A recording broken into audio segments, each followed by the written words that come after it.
Hello everyone, how are you all? I think this is our first session. पहली बार हम मिल रहे हैं यहाँ पे. तो tell me, how was everyone? Good evening. Good evening. So I think आप सब ने अंजलि मैम की क्लास अटेंड करी होगी ना इससे पहले, बायोलॉजी की. I am good. I am good. Can you guys tell your names also? That will be great.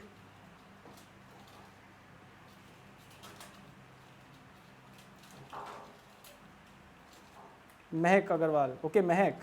Great. Danish. Okay, that's great, guys. So let me give my introduction first of all. I am Ishan Tripathi, a physics expert at InstaSolve, and I have graduated from IIT Roorkee. So I have been through this phase of giving JEE. So आप सबने topic का नाम तो सुना होगा. हमारा आज का टॉपिक है गेस विदाउट मेस. तो जैसा कि आप लोगों ने इसका नोटिफिकेशन भी लिया होगा कि इसके अंदर हम तुक्का मारना सीखेंगे. तो इससे आप ये ना समझे कि मतलब हम जेई में जा रहे हैं तो भाई तुक्का ही मार के जा रहे हैं. हाँ, तुक्का मारना can help, but it does not mean कि तुक्का मार के ही पहुंचते हैं. सो अगर इस टॉपिक को स्टार्ट करें तो सबसे पहले मैं कुछ इंपॉर्टेंट पॉइंट्स बता दूं. Guessing can not get you through JEE. Definitely it can help you increase your rank a little bit, but ऐसा नहीं कि इसके बेसिस पे आप जेई क्लियर कर लेंगे, या जो भी हम डिस्कस करेंगे वो नीट के लिए भी एप्लीकेबल होगा. तो ये नहीं कि नीट भी क्लियर कर लेंगे सिर्फ गेस करके. ऐसे कर रहे होते तो क्या ही बात होती. तो हाँ, नाइस टॉपिक. ऑफ कोर्स बहुत ही अच्छा टॉपिक है. मतलब इसमें बहुत सारी ट्रिक्स है जो मैंने अपने टीचर से सीखी हैं. कुछ ऐसी ट्रिक्स है जो मैंने खुद डिस्कवर करी है, और ऐसी बहुत सारी ट्रिक्स ये भी होंगी जो आप भी डिस्कवर कर सकते हैं. तो देखते हैं, टॉपिक स्टार्ट करते हैं. देखते हैं आप लोगों के भी आइडियाज़ जो हैं. हाँ, we can avoid blunders. Exactly. तो देखते हैं फिर क्या क्या निकलता है. तो इस टॉपिक को स्टार्ट करते हैं. सबसे पहले, is it feasible to make guesses in JEE और नीट और एनी अदर एग्जाम? जेई में हम जेई मेंस और एडवांस दोनों की बात कर रहे हैं. Is it feasible? तो ऐसा तो नहीं कि तुक्का मार के हमने ज़्यादा गलत कर दिया तो नेगेटिव मार्किंग हो जाएगी, क्योंकि हमें पता है कि इन सब एग्जाम्स में नेगेटिव मार्किंग है. तो ऐसा तो नहीं कि हम कुछ ज़्यादा ही गलत कर देंगे, नेगेटिव में चले जाएं. जितनी रैंक आ रही थी अब उतनी भी ना आए. तो जितने हमने इससे पहले लेक्चर्स देखे हैं अभिलाष सर के, बूस्ट योर रैंक बाय 5000, कहीं गेस करने के चक्कर में 10,000 नीचे हो जाए. तो ये सब चीज़ें भी हम देखेंगे. तो देखते हैं, ऐसा ना कि मतलब मैं यहाँ पे लेक्चर दे रहा हूँ उसके बाद अभिलाष सर ने बढ़ाई रैंक्स और मैं कम करता चला जा रहा हूँ. ठीक है. तो सबसे पहले डिपेंड तो इसी पे करना चाहिए कि पैटर्न क्या है एग्जाम का, जिसके ऊपर हम गेस कर रहे हैं. तो इसमें हम डिस्कशन कर रहे हैं जेई मेंस का. और मोर और लेस इसका pattern is like NEET only, at least marking scheme तो. लेकिन you guys know that JEE Mains का पैटर्न इस साल से चेंज हो रहा है, थोड़ा डिफरेंस ला रहे हैं. तो अभी तक क्या था, अभी तक 30 क्वेश्चंस पर सब्जेक्ट आते थे. फिजिक्स में 30, केमिस्ट्री में 30, मैथ्स में 30, और हर एक में +4 -1 होता था. लेकिन अब नीट ने मेंस ने पैटर्न थोड़ा चेंज कर दिया. अब क्या करेंगे, ये सिंगल करेक्ट MCQs लाएंगे. फिजिक्स में 20 और 5 न्यूमेरिकल वैल्यू टाइप्स क्वेश्चंस होंगे.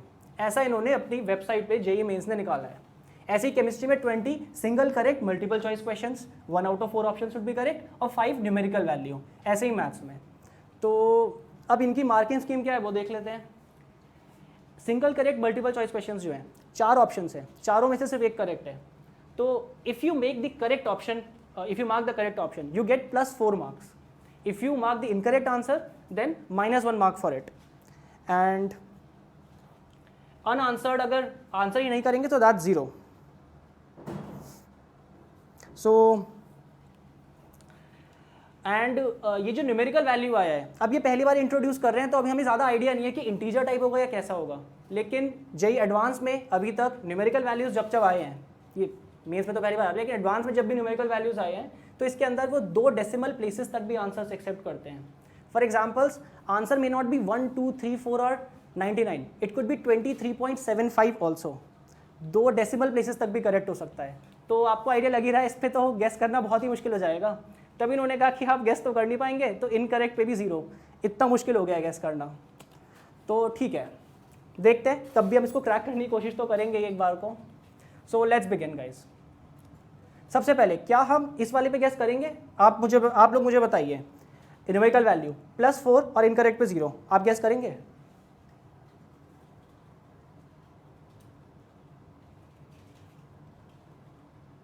Obviously yes. ठीक है, तो इस पे तो हम गेस करने ही वाले हैं. Definitely yes. फाइन, लेकिन इसके अंदर गेस करना है या नहीं वो अभी हम स्टडी करते हैं। तो ऐसा समझते हैं, सबसे पहले हम समझ रहे हैं कि गेस कर रहे हैं इसमें या नहीं, देखते हैं। हमने 4 क्वेश्चन अटेम्प्ट करे, 4 क्वेश्चन में पास 4 ऑप्शन है, तो अगर प्रोबेबिलिटी कितनी है एक क्वेश्चन के सही होने की 1/4। इसका मतलब अगर हम 4 क्वेश्चन अटेम्प्ट करते हैं तो उनमें से एक सही होगा ऑन एन एवरेज और 3 गलत होंगे। इसका मतलब मान लेते हैं पहला क्वेश्चन हमारा गलती से सही हो गया, सो दैट्स +4। अब बाकी 3 अगर गलत हो जाते हैं तो -1, -1 और -1। तो इसका मतलब ऑन एन एवरेज अगर हमने सब पे तुक्का मारा है तो प्रोबेबिलिस्टिकली हमें पॉजिटिव ट्रेड मिलेगा और हम +1 मार्क ऊपर आ जाएंगे। तो अगर हम रैंडम भी तुक्के मारे हैं तो भी हमें शायद मार्क्स मिल ही रहे होंगे। ये कैसी समझदारी है, पर ठीक है हम इसका फ़ायदा उठाते हैं। एग्जैक्टली हाँ, we will give the ideas of guessing numeric also, don't worry. So on ये जो +1 आया है that is on every 4 question attempted. अब हमने इसमें एज्यूम करा है कि मैं 4 क्वेश्चन अटेम्प्ट करे तो उनमें से एक सही हुआ 3 गलत हुए तो +1 मिला इसके ऊपर। लेकिन अगर different number of question attempt करते तो क्या होता, अब हम उसको देखते हैं।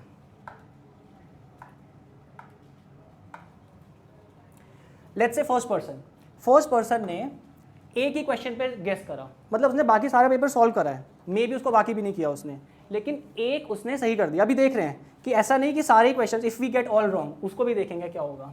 सबसे पहले थोड़ी मैथ्स कर लेते हैं। एक पर्सन ने सिर्फ एक ही क्वेश्चन को अटेम्प्ट करा, अब उसकी probability of getting it wrong कितनी है, क्या बताएंगे?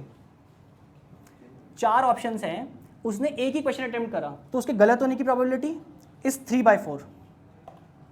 3/4 probability of getting it wrong. इसका मतलब 75 प्रोबेबिलिटी है कि वो गलत ही गेस करेगा और सिर्फ 25% प्रोबेबिलिटी है कि वो उसको सही कर सकता है।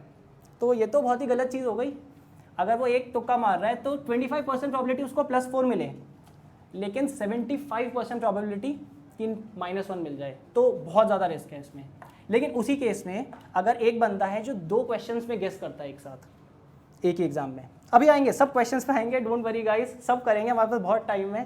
पहले एक बार अच्छे से समझ लें, क्योंकि अगर हमने ये अभी समझा नहीं कि किस केस में करना है किस केस में नहीं करना, फ्यूचर में दिक्कत आ सकती है। तो हमेशा चीज़ आपके दिमाग में रहेगी अगर आप ये 5 मिनट डेडिकेट करके इसको समझ लें। चलिए देखते हैं, क्वेश्चंस की कमी नहीं होगी, आप टेंशन मत लीजिए। तो अगर उसने 2 क्वेश्चंस में गेस करा तो क्या प्रोबेबिलिटी है कि वो पहला क्वेश्चन गलत गेस करेगा? दैट्स 3/4। 3 ऑप्शंस गलत होंगे, एक ही तो सही होगा, तो पहले क्वेश्चन को गलत करने की प्रोबेबिलिटी इज 3/4। सेकेंड क्वेश्चन को गलत करने की प्रोबेबिलिटी इज ऑल्सो 3/4। तो दोनों के दोनों क्वेश्चन अगर वो गलत कर रहा है तो उसकी probability is 3/4 multiplied by 3/4, that's 56.25%। तो अगर वो 2 क्वेश्चन अटेम्प्ट करता है तो दोनों के दोनों गलत होंगे, इसकी प्रोबेबिलिटी इज 56.25। लेकिन 43.75% प्रोबेबिलिटी है कि एटलीस्ट एक क्वेश्चन तो सही होगा। तो समझ रहे हैं, एक क्वेश्चन में गेस किया तो 25% प्रोबेबिलिटी है कि आपका सही होगा, लेकिन अगर आप 2 क्वेश्चन में गेस करते हैं तो 43.75% प्रोबेबिलिटी बढ़ गई, प्रोबेबिलिटी कि आपका एटलीस्ट एक तो सही होगा, आप पॉजिटिव ट्रेड में जाओगे। अगर एक बंदे ने 3 क्वेश्चन अटेम्प्ट करे तो 3/4 प्रोबेबिलिटी कि तीनों गलत होंगे, तो टोटल प्रोबेबिलिटी 42.18% कि तीनों गलत हो गए, लेकिन एटलीस्ट एक सही होने की प्रोबेबिलिटी तो बढ़ गई, दैट इज इक्वल टू 57। तो देख रहे हैं जैसे जैसे नंबर ऑफ क्वेश्चंस बढ़ते जा रहे हैं, 25, 43, 57, तो इसका मतलब हमें ज़्यादा नंबर ऑफ क्वेश्चंस पे तुक्का मारना चाहिए अगर हमें अपनी थ्योरी सही करनी है तो।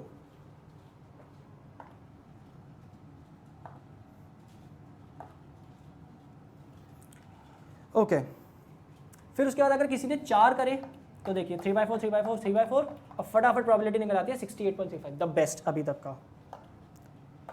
इसका मतलब ये बेस्ट ट्रेड है। तो जब भी आप प्रोबेबिलिटी को फॉलो करते हुए तुक्के मार रहे हैं तो हमारी पूरी theory works only when you are making sufficient number of guesses, at least 4 तो हमें मारनी चाहिए, उसके बाद हमारी प्रोबेबिलिटी बनेगी कि हम पॉजिटिव में जाएंगे।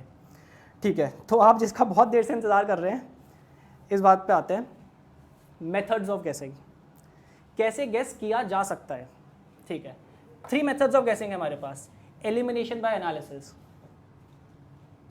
Second method elimination by pattern in options.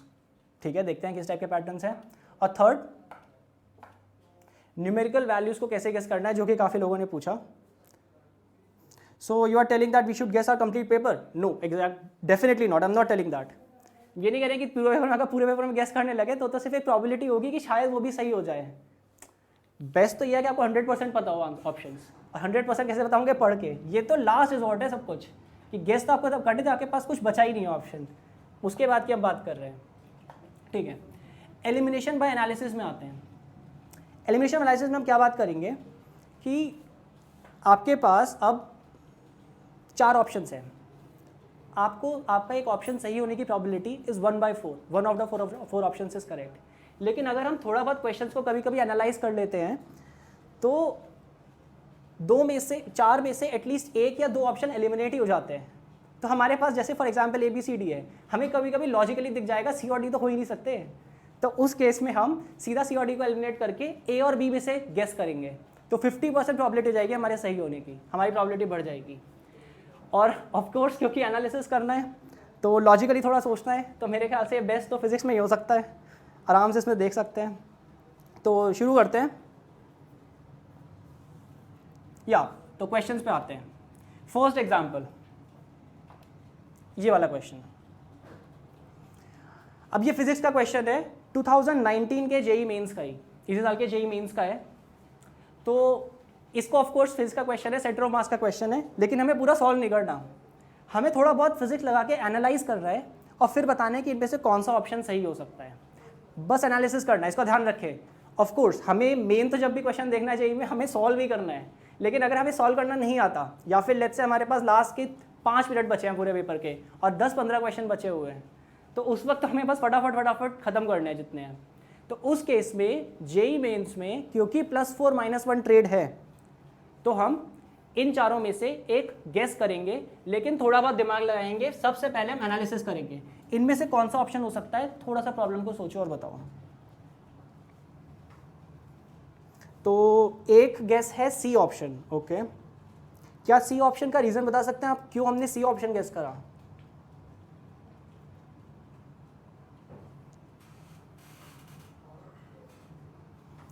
Okay, question is not clear, is it so? Okay, मैं थोड़ा सा एक बार इसको रिटेट कर देता हूँ। 4 particles A, B, C and D with masses ma equals to m. A particle का mass is m, B particle is having mass 2m, C particle is having 3m and D particle is having 4m. तो m, 2m, 3m और 4m ये सब masses हैं इन सब के। They are at corners of a square, ठीक है। They have accelerations of equal magnitude with directions as shown. तो A पार्टिकल जिसका मास m है ये लेफ्ट में A से जा रहा है, B ऊपर A से जा रहा है, C राइट में A से जा रहा है और D नीचे A से जा रहा है। तो पूछा है कि acceleration of centre of mass क्या होगी। C में डिनोमिनेटर 5 है, सम ऑफ मासेस के इक्वल। ओके, ठीक है, नाइस अटेम्प्ट। समबडी आंसर्ड कि C में डिनोमिनेटर 5 है which is sum of the masses 7, 8, 9, 10। हाँ, 10 से कुछ आ रहा है तो 5 आ रहा होगा, लेकिन A और C दोनों में है। बट नाइस अटेम्प्ट, A और C में से इक्वल गेस कर सकते हैं, फाइन, थोड़ा बहुत सही है। और क्या सोच सकते हैं?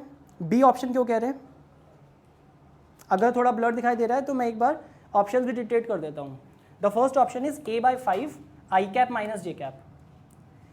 A/5 I cap minus J cap. B option is 0. C option is A/5 I cap plus J cap. And D option is A times I cap plus J cap. Okay, A option किसी ने guess करा है। हाँ, A option का क्या reason दे सकते हैं?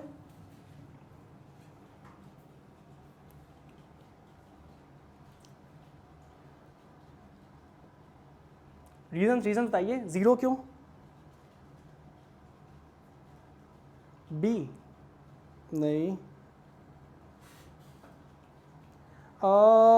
Centre of मास का एक्सेलेरेशन भी आई कैप प्लस जे कैप में होगा क्योंकि मास उधर ही जाएगा। ठीक है, मतलब रीज़न ठीक है, लेकिन यहाँ पे अप्लाई सही नहीं करा है। चलो देखते हैं। 4th क्वाड्रेंट, एग्जैक्टली, ये एग्जैक्टली सही आंसर है। Resultant should be in 4th quadrant. देखो, ये मास है m, ये है 2m, थोड़ी सी फिजिक्स लगानी थी, ये है 3m और ये है 4m। एक सेकेंड, ये है 4m। ओके, तो देखो, ये वाला A लेफ्ट में जा रहा है और ये वाला राइट में जा रहा है। तो हल्का पार्टिकल लेफ्ट में गया, भारी पार्टिकल राइट में गया, तो कैसे लगता है ओवरऑल राइट में गई ये चीज़ें, ओवरऑल एक्सेलरेशन का एक कंपोनेंट राइट में होगा सेंटर ऑफ मास का, क्योंकि लेफ्ट में हल्का गया राइट में भारी गया। ऐसे ही ऊपर हल्का गया 2m का, नीचे 4m का भारी आया, तो इसका मतलब नेट कहाँ जाएगा, ऊपर सेंटर ऑफ मास या नीचे, नीचे की तरफ जाएगा ना। अभी ये भी देखते हैं, मोस्ट ऑफ कॉम्पिटिशन्स में ए और सी होता है, इसका भी एनालिसिस देखेंगे अभी एंड में। तो ये बात समझ में आई। लेफ्ट और राइट को कंपेयर करें तो हल्का लेफ्ट में भारी राइट में, तो net centre of mass right में गया तो आई कैप, और ऊपर और नीचे में भारी नीचे हल्का ऊपर, तो नेट नीचे की तरफ गया माइनस जे कैप। तो option was correct, option was a. Clear है सबको। और पता है इतने से एनालिसिस से एक जेईई मेंस का क्वेश्चन हो गया, और क्या चाहिए हमें। This was the right answer.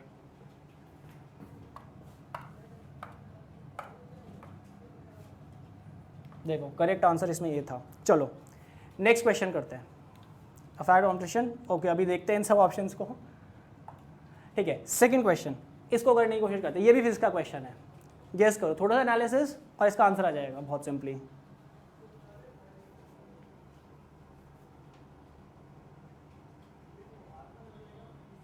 एक बार क्वेश्चन में डिटेक्ट कर देता हूँ।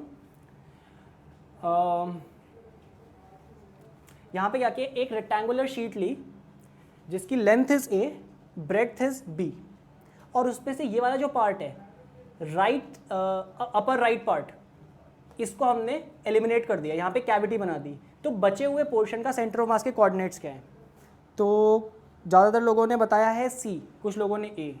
ओके क्या रीजंस दे रहे हैं ए और सी का, सी का क्या है। मैं क्वेश्चन एक बार फिर से डिक्टेट कर देता हूँ।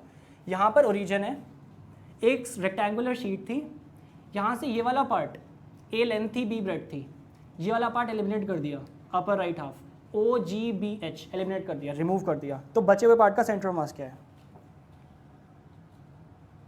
तो ऑप्शंस में क्या डिटेक्ट करता हूँ। अच्छा डी ऑप्शन भी किसी ने बताया। ओके ऑप्शंस हैं 5a/3, 5b/3, 2a/3, 2b/3, 3a/4, 3b/4, या 5a/12, 5b/12।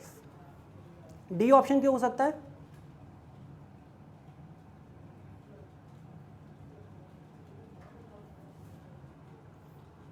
एक बार डी का रीजन सुन लेते हैं। डी का रीजन क्या है, it's less than half. Exactly बिल्कुल सही। देखो सबसे पहले थोड़ा सा आइडिया लेके गेस करके ढूंढते हैं कि सेंटर ऑफ मास कहाँ होगा। देखो ओरिजिनली इस रेक्टेंगुलर शीट का सेंटर ऑफ मास कहाँ पे था, बीचों बीच था। लेकिन अगर यहाँ से हमने राइट पार्ट हटा दिया, ये वाला पार्ट अगर हमने हटा दिया, तो क्या ऐसा नहीं लगता इस बची कुची शीट का सेंटर ऑफ मास यहाँ होगा। This will the place of new centre of मास। तो पहले हमें दिया हुआ था कि ये डिस्टेंस, एक सेकेंड,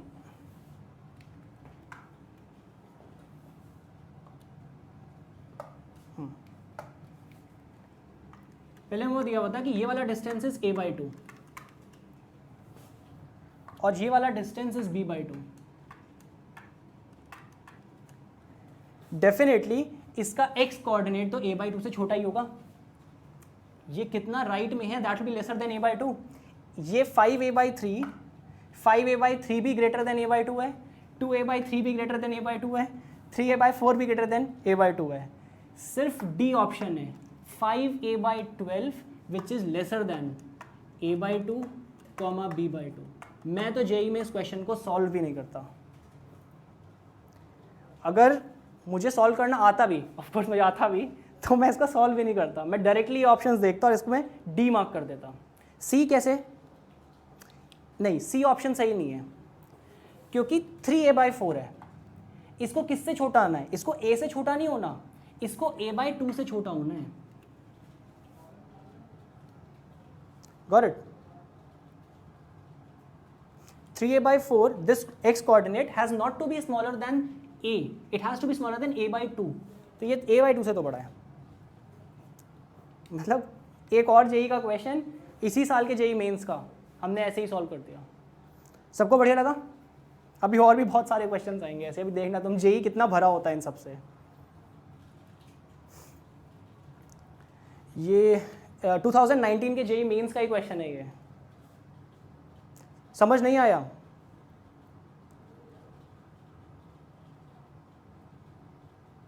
एक बार फिर से समझाना है क्या? इसका कोऑर्डिनेट a/2 सेंटर ऑफ मास इससे तो पहले ही पड़ेगा, तो इसके x कोऑर्डिनेट और y coordinate lesser than a/2 b/2 होगा, और सिर्फ डी ऑप्शन है 5a/12 which is lesser than a/2। चलो अभी बहुत क्वेश्चंस हैं, बहुत प्रैक्टिस करने को मिलेगा ये। चलो तो इसका आंसर भी डी था। नेक्स्ट एग्जाम्पल, ये क्वेश्चन, अब ये केमिस्ट्री का क्वेश्चन है, मैं भी इसमें काफ़ी वीक हूँ, लेकिन शायद मैं भी इसको कर ही लेता गेस। तो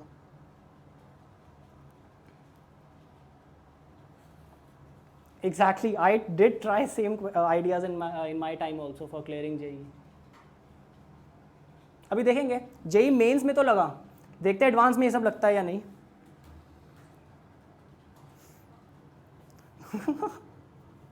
किया है भाई। नहीं ऐसे ही क्रैक नहीं किया, लेकिन हाँ ये ट्रिक्स चलती हैं भाई। जहाँ पे ट्रिक चल रही है, जहाँ पे डेफिनेटली, जैसे पिछला वाला सेंटर ऑफ मास वाला क्वेश्चन था, अगर यहाँ पे भी हम ट्रिक लगाए बिना अगर क्वेश्चन सॉल्व करने लगे तो फिर तो हम टाइम वेस्ट कर रहे हैं, उतने में तो हम कुछ और कर लेते हैं। ओके तो लोगों ने गेस करा ABCD सारी क्वेश्चन हो गए तो ओके चलो इसको एक बार सोचो, थोड़ा सा एनालिसिस।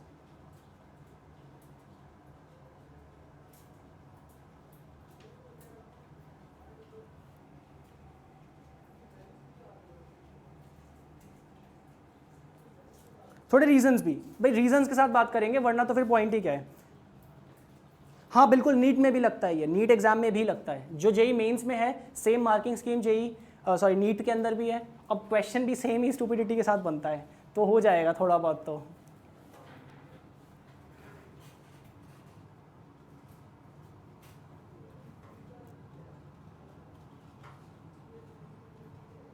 चलो रीजंस के साथ बताओ कौन सा ऑप्शन सही हो सकता है, या ये बताओ कौन सा ऑप्शन डेफिनेटली गलत हो सकता है।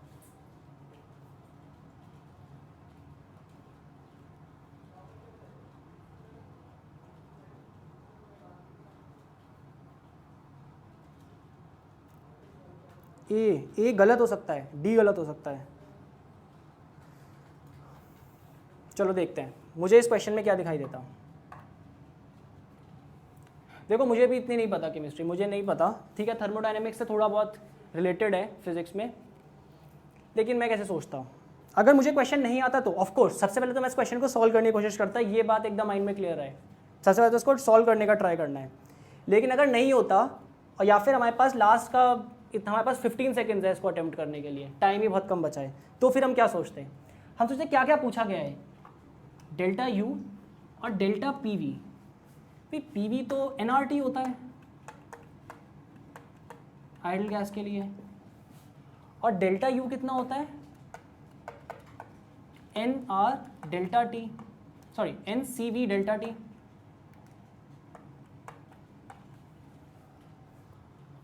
और सी वी कितना होता है, F/2R। अब ये चाहे कुछ भी हो, लेकिन होंगी आसपास की वैल्यूज ना। अब तुम यहाँ पे डेल्टा ले लो, कुछ भी ले लो, अगर 1 किलो जूल में है, दूसरी जूल में कैसे हो सकती है?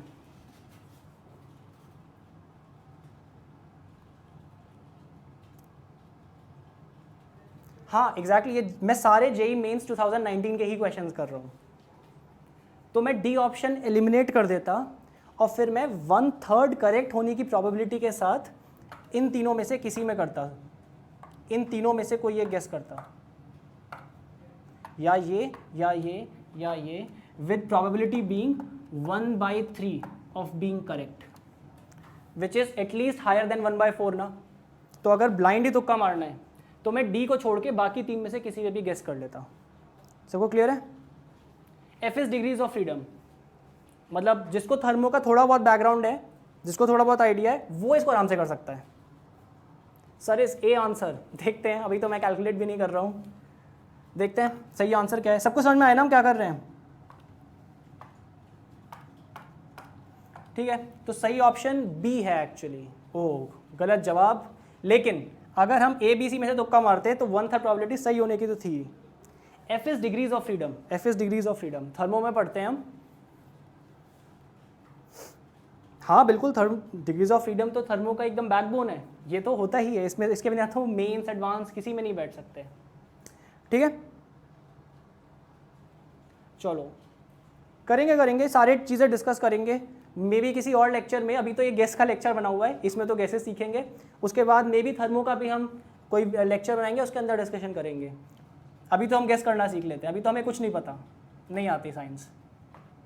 ठीक है, नेक्स्ट क्वेश्चन, इसको गैस करिए एनालिसिस से, बहुत बढ़िया क्वेश्चन है ये, गैस करने के हिसाब से भी बहुत अच्छा क्वेश्चन है।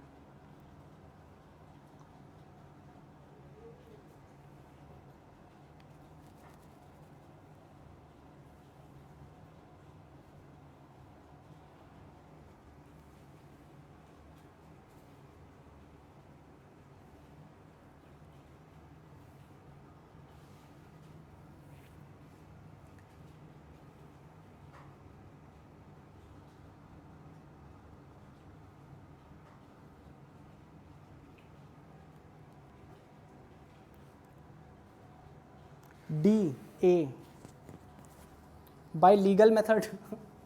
देखो लीगल मेथड तो ये भी है, जब तक इसको बैन ना करें, जब तक गैस करना लीगल है तब तक ठीक है, ये भी लीगल ही है। ओके, ए और डी गैस कर रहे हैं लोग, फाइन, क्यों, रीजंस क्या दे रहे हैं? देखो रीजंस की बात करेंगे, वरना फिर गैस में एनालिसिस ही डिस्कस नहीं करा तो कैसा एलिमिनेशन बाय एनालिसिस? एनालिसिस के हिसाब से बताओ क्यों ए या डी, क्यों जो भी हम ऑप्शन एलिमिनेट कर रहे हैं वो कर रहे हैं?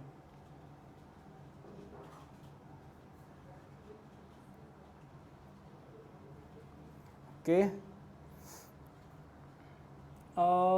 ये कंबाइंड क्वेश्चन है एसएचएम का भी, इलेक्ट्रोस्टैटिक्स का भी और लॉज ऑफ मोशन का भी। बताओ सारे क्वेश्चन मिक्स्ड। B because G plus V by M is positive. Okay, G plus Q E by M, you are saying G plus Q E by M is positive, so what? if g plus qe by m is positive, so what? It has to be positive. If so, then why? g effective. Okay, ये तो थोड़ा mathematical सा हो गया, ठीक है। अरे नहीं नहीं नहीं, यही तो पॉइंट है, you don't even need to start the topic to guess the correct option, you understand it, यही तो पॉइंट है, बिना क्वेश्चन करे हमें गेस करना है। Acceleration should be denominator, that is g effective. G effective तो याद करने वाली बात हो गई।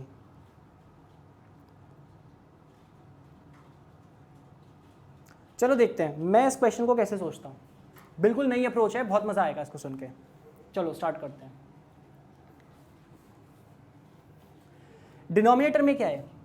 जी square plus Q E by M का whole square, G plus Q E by M, G minus Q E by M और G square minus Q E by M square. Okay, बहुत ही स्पेशल टर्म है जी और Q E by m. अगर इसमें if g is equal to Q E by M हो जाता तो क्या होता? एक सेकेंड, शायद थोड़ा सा शिफ्ट कर देते हैं। हाँ, अगर g equals to Q E by M होता तो क्या होता? लेट्स सी, इसका मतलब उस वक्त m g equals to Q E हो जाता। मैंने ये स्पेशल क्यों पिकअप करा? क्योंकि मैंने डिनोमिनेटर्स देखे g और क्यू ई। अगर g q E by M हो जाता तो m g equals to Q E हो जाता। इसका मतलब क्या होता? इसका मतलब नीचे जितना फोर्स लग रहा है, इसका मतलब इस पे नीचे जितना फोर्स लग रहा है mg, उतना ही इलेक्ट्रिक फोर्स यहां से फोर्स लगा रही है लेफ्ट से राइट QE। ठीक है, तो इसके बाद होगा क्या? ये पार्टिकल ऐसे है, इलेक्ट्रिक फील्ड पड़ेगी, ये पार्टिकल ऐसे राइट में जाएगा, यहां पर इक्विलिब्रियम में आ जाएगा, फिर और ऊपर जाएगा, फिर वापस आएगा, और यही होता रहेगा। तो इसका मतलब होगा क्या? ये पार्टिकल लेफ्ट राइट ऐसे ऑसिलेट करता रहेगा। अगर q equals to m g है तो भी पार्टिकल अभी यहाँ है, राइट में जाएगा, राइट में जाके यहाँ पहुँचेगा, फिर नीचे, राइट में फोर्स ऊपर जाएगा, फिर नीचे आएगा। तो पेंडुलम का होगा क्या, इमेजिन करो राइट साइड जो फोर्स लग रही है नीचे वाली फोर्स के बराबर है, तो ये पेंडुलम ऐसे ऑसिलेट करता रहेगा। ये बात सब इमेजिन कर पा रहे हैं, साइड में खिसक के ऐसे ऑसिलेट करता रहेगा, एग्जैक्टली वर्टिकली ऑसिलेट नहीं करेगा, साइड में किसी एंगल पे ऑसिलेट करेगा। इसका मतलब कि टाइम पीरियड तो फिर भी फाइनाइट ही होगा, फाइनाइट टाइम पीरियड तो फिर भी होगा, बस टेढ़ा होकर ऑसिलेट करेगा। अगर g equals to q by M हो जाता, इस फॉर्मूले में डालते तो सी ऑप्शन के हिसाब से time period is infinity, D option के हिसाब से time period would be infinity. लेकिन ये तो दोनों ही पॉसिबिलिटीज नहीं एग्जिस्ट करती। एनालिसिस से करके देखा ना, टाइम पीरियड तो फिर भी पॉजिटिव ही होगा, मतलब फाइनाइट ही होगा। समझ पा रहे हो ना? अगर ये वाले ऑप्शंस करेक्ट होते, अगर ये और ये करेक्ट होते, इसका मतलब g equals to q by m होते ही टाइम पीरियड इन्फिनिटी हो जाता। इसका मतलब पेंडुलम रुक जाता, पेंडुलम रुका थोड़ी है, वो तो ऑसिलेट होता रहेगा। इसका मतलब सी और डी ऑप्शन तो डेफिनेटली इनकरेक्ट है, तो हमें गेस करना है ऑप्शन ए और ऑप्शन बी में से।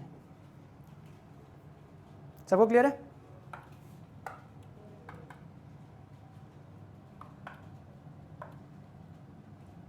ठीक है, बाकी देखते हैं। हमने ए और बी में से रैंडम गेस करा और तब ए आ जाता। चलो, नहीं समझ में आया, ये वाला पार्ट समझ में नहीं आया ना, सी और डी वाला। देखो, अगर डिनोमिनेटर जीरो हो जाता, अगर G equals to Q E by M हो जाता,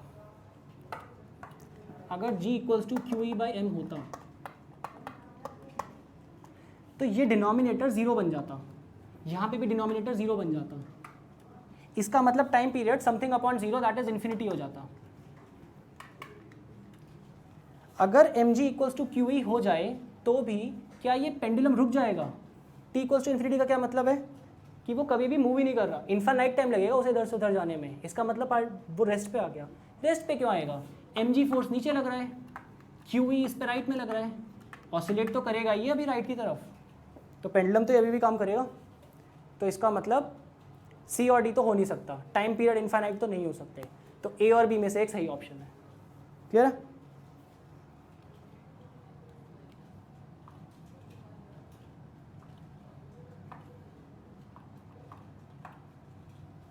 चलो, तो नेक्स्ट क्वेश्चन देखिए फिर इसके बाद। अभी कैपेसिटर्स का भी एक्चुअली एक क्वेश्चन आएगा इससे रिलेटेड, गेस करने के लिए।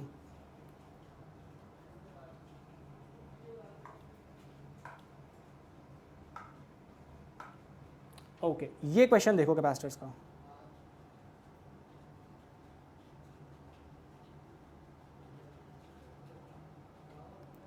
हाँ, ये अच्छा क्वेश्चन है। क्या हम डायमेंशनल एनालिसिस से भी कर सकते हैं? उसका आंसर ए था, ए था उसका आंसर। ओके, क्या हम डायमेंशनल एनालिसिस से भी जेई में क्वेश्चन सॉल्व कर सकते हैं? बस यही एक समझदारी की बात हो गई। डायमेंशनली कोई ऑप्शन गलत नहीं होता जेई में। रिसेंट ईयर्स में तो बिल्कुल डायमेंशनल एनालिसिस से क्वेश्चन नहीं हो सकता, बहुत ही स्मार्टली ऑप्शंस बनाते हैं।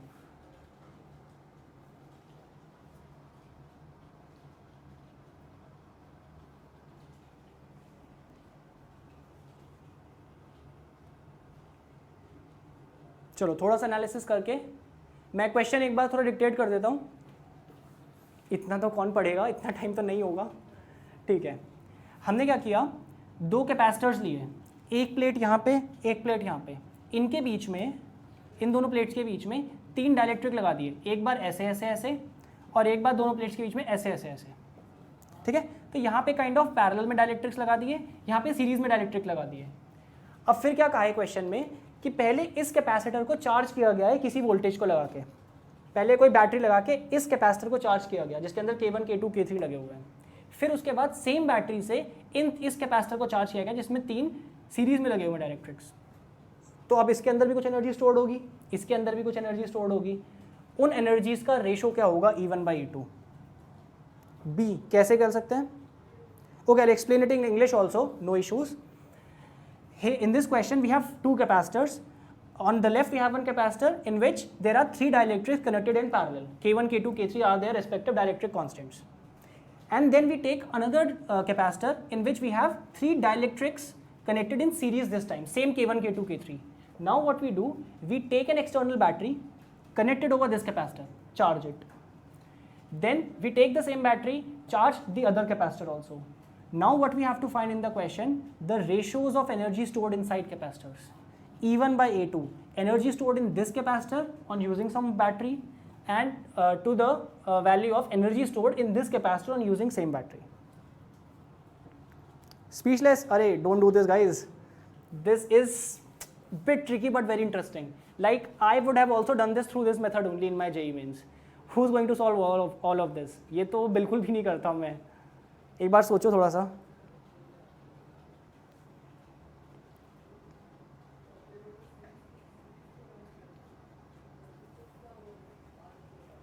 हाँ चलो 11th में तो ठीक है, 11th में तो इसको गेस नहीं कर सकते, I accept.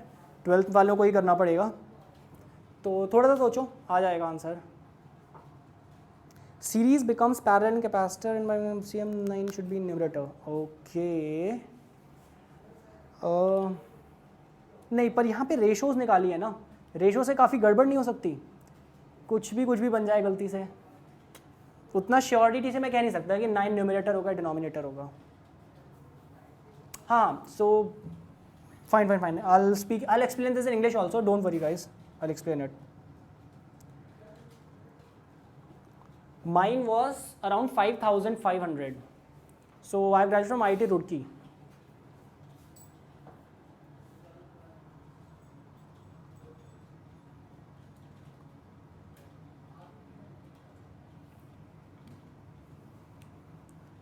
Okay, 12th guys. Any guesses?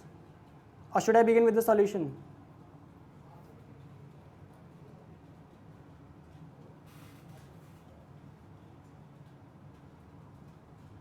Okay, let me start guys. Let's see. What all do we know about dielectric constants? What is the dielectric constant of vacuum? Can you tell me? What is the dielectric constant of vacuum?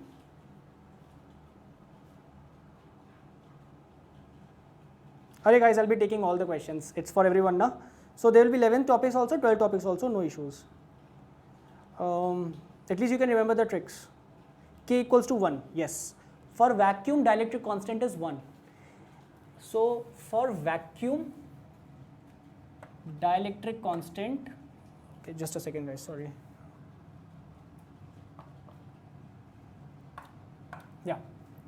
So for vacuum, dielectric constant is 1. And what is the value of dielectric constant for a metal? Can somebody tell me? Dielectric constant for a metal.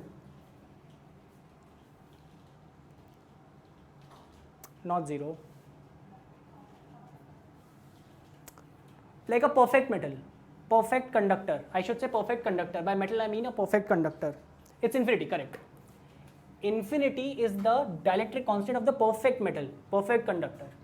Fine, we'll use that a little bit and try to do this question. Now imagine, if K1 is equal to K2 is equal to K3, logically tell me, if K1 is equal to K2 equals to K3, what should be the ratios of energies?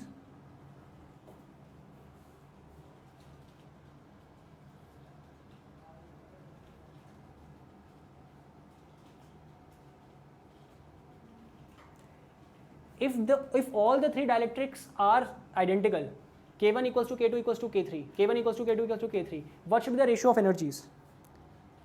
1:1. Right now? If the dielectric constants are same, that means whatever is present on the left, same thing is present on the right, isn't it? K, K, K, K, K, K. So the whole of the capacitor is filled with same material throughout with K. So that means if K1 equals to K3 equals to, let's say, K. So putting in K1 equal to K3, K2 equal to K3, answer should be 1. For which one of them? If I put K1 equals to K2 equals to K3 equals to some K, the ratio would be 1. For which options? A, B, C और D. कौन से वाले option के लिए अगर K1, K2, K3 तीनों को K डाल दें तो रेशो 1 आएगा? A and D are eliminated, very good. A और डी तो ऐसे ही एलिमिनेट हो गए सीधा, देख रहे हो, दिस वुड बी के cube divided by 3k divided by 3k square, that's 1/9. Ratio cannot be 1/9. So B and C are the only options left. Got it? अच्छी ट्रिक है ना?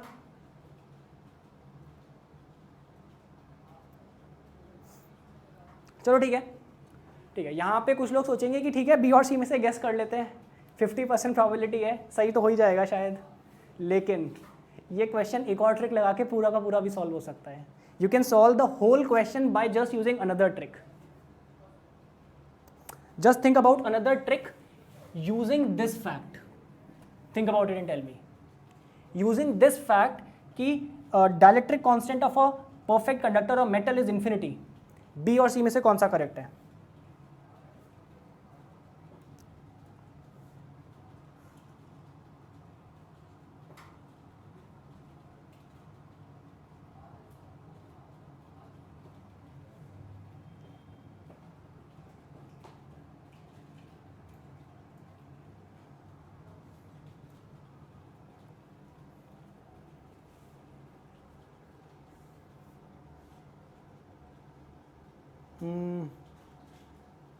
Tell me C. How come? What is the logic that you guys are using? Can you tell me that?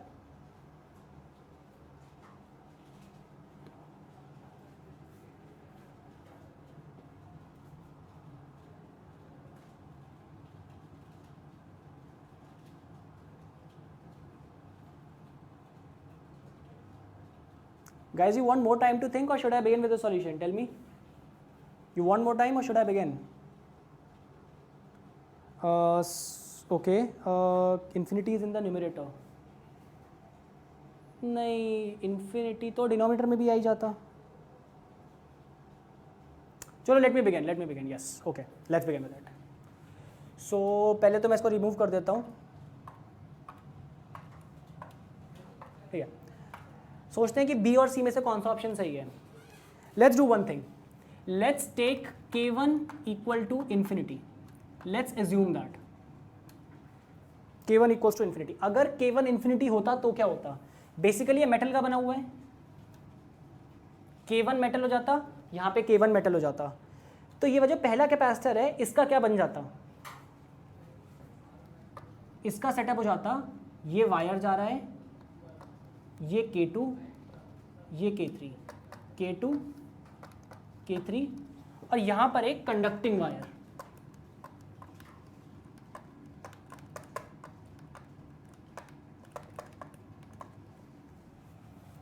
ठीक है, पहला question हो जाएगा। Okay, first capacitor का क्या होगा? First capacitor would be like if K1 equals to infinity there would be K2, K3 dielectrics and this is a conducting wire now because it's metal.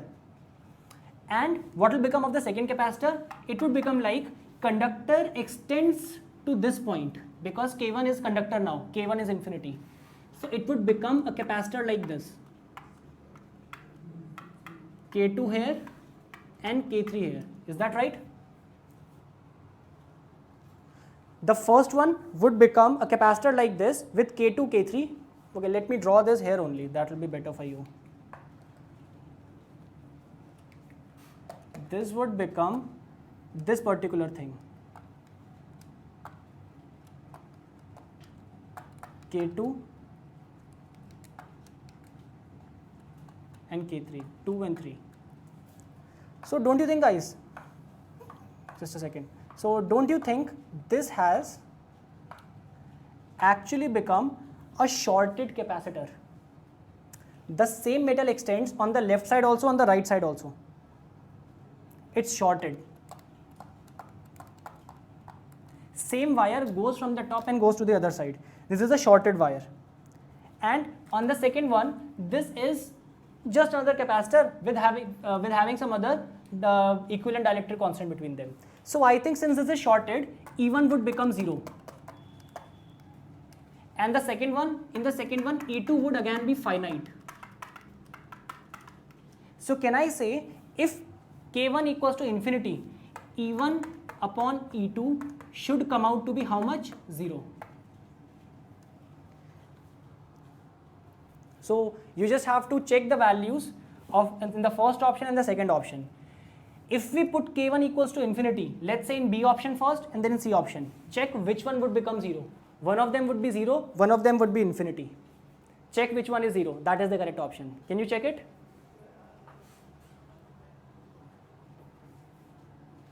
इनमें से कौन से ऑप्शन में बी और C में से k1 को इन्फिनिटी रखें तो e1 बाई e2 0 आ जाता है?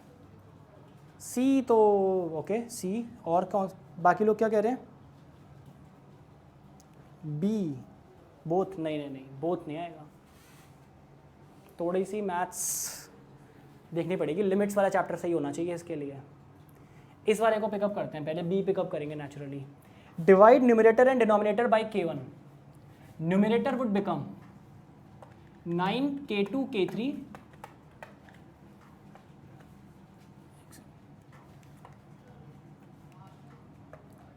numerator would become 9k2 k3 divided by 1 plus k2 by k1 plus k3 by k1, और second term would remain the same, k1 k3 plus whatever the terms are. Check it. After I have divided it, if I put k1 equals to infinity, don't you think only the denominator in this case, this thing would be infinity because k1 is infinity. This is finite, this is finite. So this would become 1 upon infinity, which is 0. B is the correct option. If you will check the same for C option, it would come out to be infinity, guys.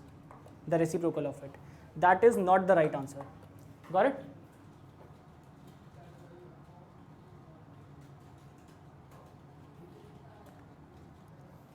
चलो, तो ये बहुत ही बढ़िया trick थी. We could solve this question, like this very ugly question, just by using the simple logic. मैं तो ऐसे ही solve करता. चलो, और किसी को कोई डाउट हो तो बताओ इसमें.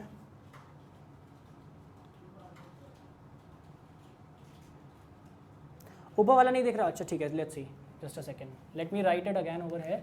It's 9k2 k3, that's it. It's 9k2 k3. I hope it is visible now. I just divided the numerator and denominator by k1. That's basic limits thing in maths. Yeah, what's the doubt?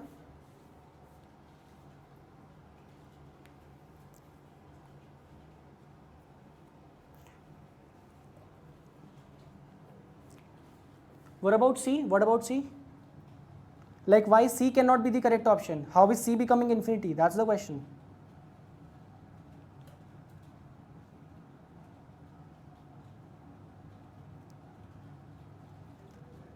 I think then there is no doubt in this question. Let's begin with the next one. So many interesting questions yet to come. Yeah, okay. Okay, so the answer of this is actually B, which we just guessed. Is this question important for JEE Mains? This is the JEE Mains question of last year. Okay. Okay guys, many more questions to come. We just have to learn the tricks. Not learn, in fact, just realize, and maybe you can find some other tricks also by yourself in the other questions we are going to see. Okay, but tell me for this one, what should be the correct option? 1, 2, 3 or 4?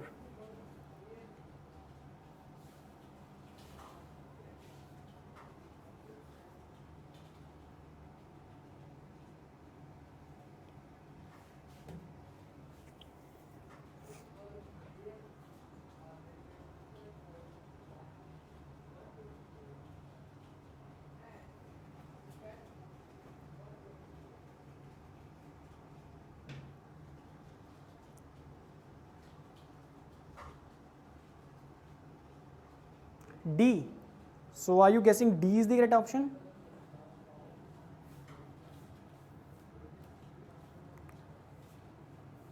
Yeah.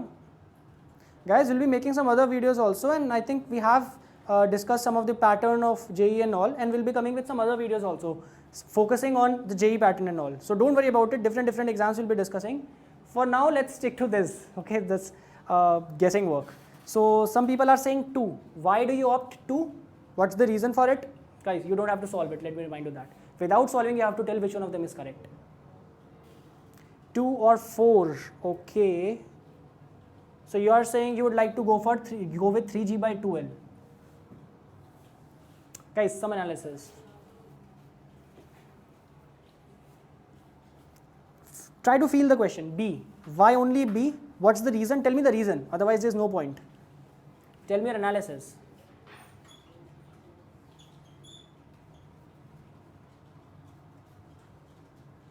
So that would be the value of with cos theta. So that would be the value with cos theta. What? I didn't get it. Okay, I'll tell you what the question is. This is a rod hinged at this point. So right now, what is the angular acceleration of it? Basically, you must have heard the symbol of it, alpha. In this question, what has been asked is that in this case, what is the value of alpha with which it is falling? Angular acceleration. Try to feel this. I would have done this question like this. I would have imagined if theta was 0, if theta equals to 0, what is the physical meaning of it? That in this given state, ये rod बिल्कुल vertical है. This rod is perfectly vertical, hinged at this point. So it's hinged at this point, vertical rod exactly in this configuration. So which side does it have tendency to fall, left or right? Torque would be anti-clockwise or clockwise? Or none?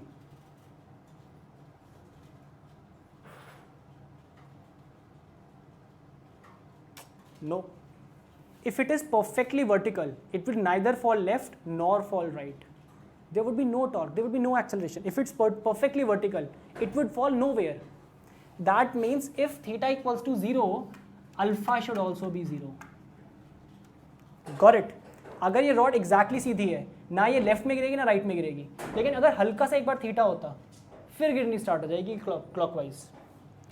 तो basically कौन से options हैं जिसमें theta 0 डालने पे you will get alpha is 0, 2 and 3. So I would have guessed B, any of them between second and third, and we would have got the right answer also. Yes, it should be proportional to sine theta, that's for sure. Actually, it should be maximum before the ground, that is also correct. 3g by 2l in fact. If action due to gravity is high, what do you mean by high? Okay, yeah, if g was larger, it should come down faster. Yeah, that's also correct. But g is there in all the numerator of all the options, so that does not change a thing over here. Then WBMG, what? WBMG? What about MG? See, this is what analysis is. You just consider one of the facts given in the question, and from that fact only you can actually eliminate some options. So just using this fact, I eliminated these two. If you find some other important fact, and from that you can eliminate some question, that is also fine. Okay guys, so let's continue.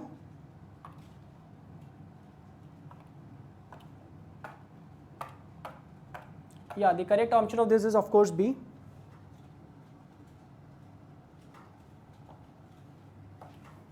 Okay, now the next example, a maths question. Now I could have done it when I was preparing for JEE, but not now. I have forgotten all the concepts. So, but still I can guess the correct answer with 50% probability. Basically, I can also eliminate two options. Can you do that? Just using basic maths.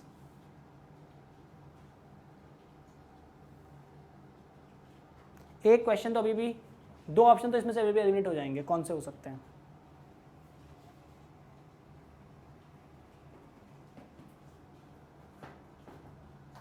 ए और सी eliminate हो सकते हैं या सही हो सकते हैं. और कैसे कह सकते हैं?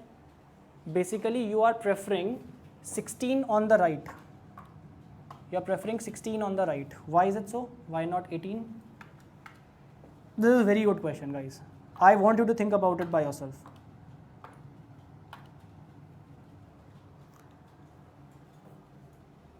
Like for today, I think we can do this much only. So this will be the last question for today, and maybe in the next video we'll pick up some other questions also and discuss other methods also of guessing. Okay, radius square.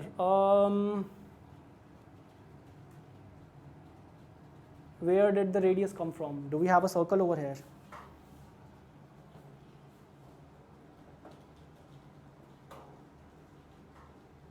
16 is multiple of 4. No, that is not a very solid reason to justify whatever we are doing, whatever guesses we are making. So let's make some more stubborn guess over here.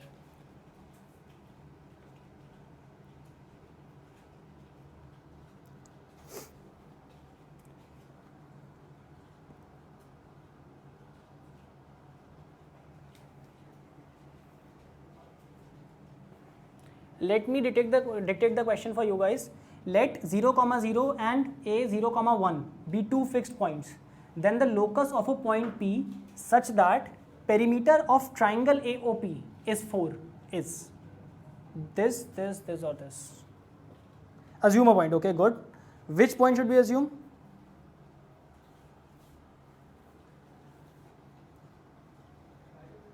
What more we can do to get good score? For that, definitely you should first watch the other videos. One by Abhilash sir on InstaSolve app only, where he discusses how to boost your rank by 5,000. So that will be the first step. This would be the last resort, of course, guys. Guessing is the last thing we are going to do. Okay, x comma y. No, if we try to take x comma y, then we are solving the question. We don't have to solve the question. Like, we should solve the question, but if we are not able to, then what should we do? For this class, what should we do? A point on y-axis. We already have a point on y-axis, 0, 1. Do you realize that? We already have a point on y-axis.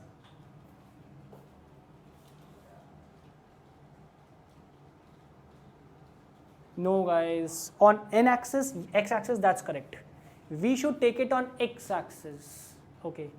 Is it going to be some specific point where it cuts on the x-axis? Is it some specific point where this curve, whatever these curves are, cut on the x-axis?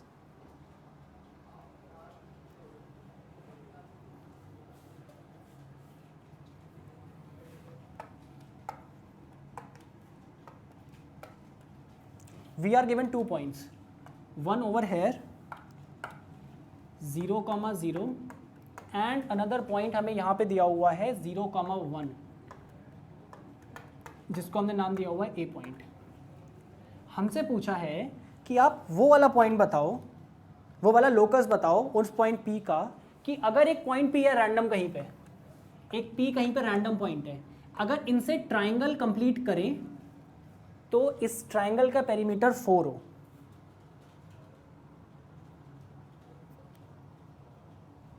शायद इनसे तो कम complex ही मेरे पास solution होगा. चलो देखते हैं. हमसे पूछा गया ये पॉइंट पी के लोकस क्या है, कि इस ट्राइंगल का perimeter comes out to be 4. एक काम करते हैं, 4 ऑप्शन तो दिए हुए हैं हमारे पास. देखो क्या कर सकते हैं यहाँ पे.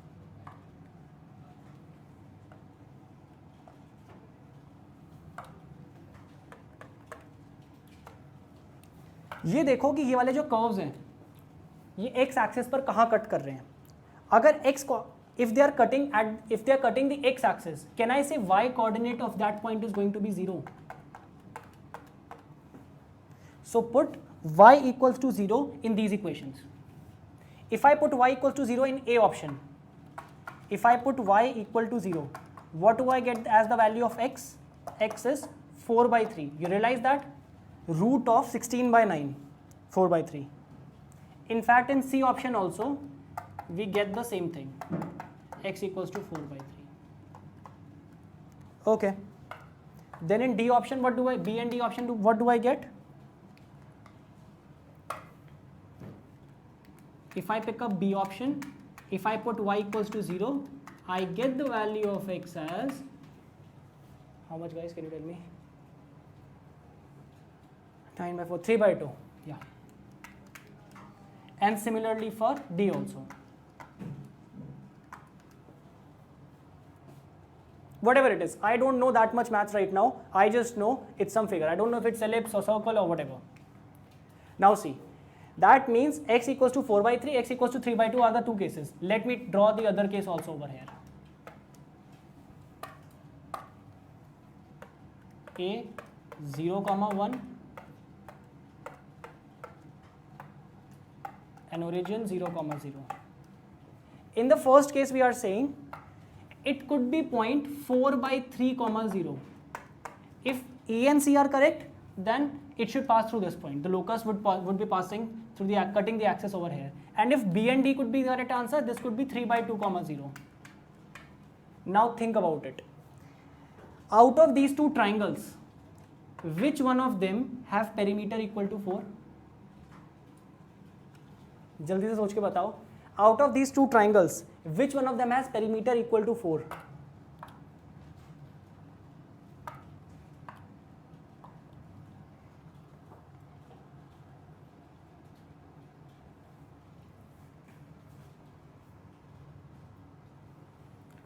This is 4 by 3. This is 1. Use Pythagoras theorem. This side is going to be 5 by 3. Got it? This corresponds to A comma C. This corresponds to B comma D. In the first case, perimeter is equal to 4.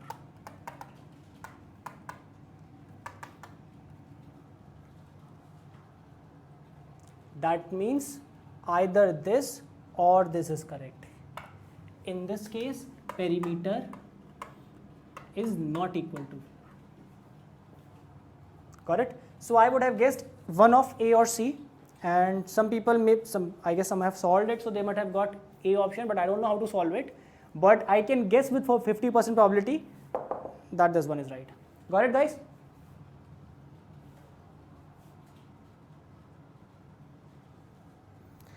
Guys, there is still some things left to discuss, and we will discuss it in the next video of ours. Guess with mess part 2. Without mess, otherwise it will be a mess. So guessing without messing part 2, they will discuss the rest of the tricks. Okay?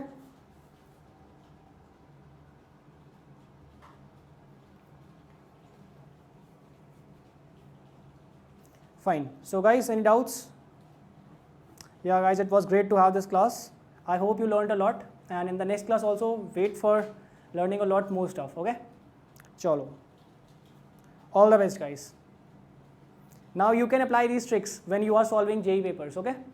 And let's see how many of you start getting more marks as compared to what should have got just by solving the questions every time. Okay, guys. Bye bye. Bye bye, Danish. Chalo. Bye bye.